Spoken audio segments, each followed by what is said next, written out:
Aku dipanggil Kak Feni, aku adalah salah satu mentor untuk pelatihan prakerja bersama lingkaran di kelas copywriting. Aku sendiri sebetulnya lulusan teknik kimia, tapi aku punya pengalaman kerja 15 tahun di beberapa media, kemudian di staff digital marketing, freelance juga buat sosial media. Nah, itu salah satu pekerjaannya adalah membuat copywriting. Aku menjadi mentor copywriting untuk tahun 2023 kemarin karena aku sendiri orang yang suka sharing gitu ya dengan siapapun. Dengan sharing itu aku sendiri pun jadi belajar lagi, meningkatkan ilmu dalam copywriting itu sendiri. Dengan mengajar itu aku merasa itu pengalaman yang sangat rewarding, terutama sama tim lingkaran yang sangat suportif.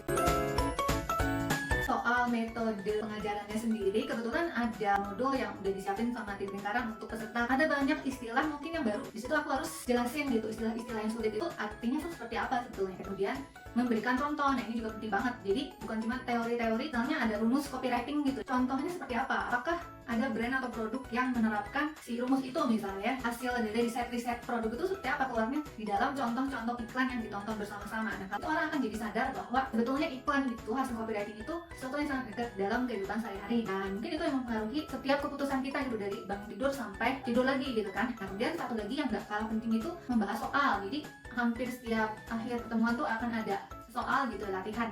Itu aku akan senang banget untuk ngebahas apa yang dikerjain sama peserta, karena disitu bisa saling tukar pikiran, ada masukan-masukan yang mungkin masih bisa ditingkatkan dari mereka membuat iklan. Disitu salah satu unsur fun di pelatihan copywriting ini.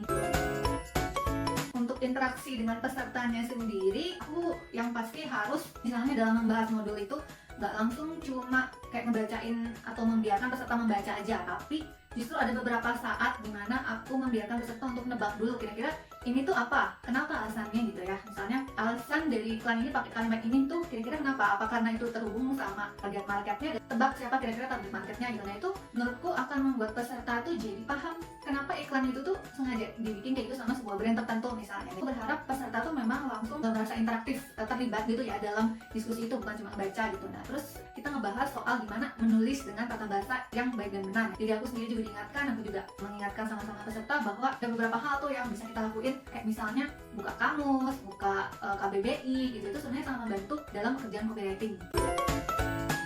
Harapan untuk peserta udah pasti aku berharap apa yang dipelajari bersama-sama itu bermanfaat dan kepake itu buat apapun rencana mereka. Misalnya ada yang punya usaha, yang juga mungkin mau mencoba bekerja mendalami copywriting dan lebih baik lagi dalam copywritingnya. Itu aku berharap bukan cuma sebagai sebatas pelatihan kemarin aja gitu, tapi ilmunya bisa kepake dan dikembangkan lebih baik lagi dan hasilnya terasa gitu ya.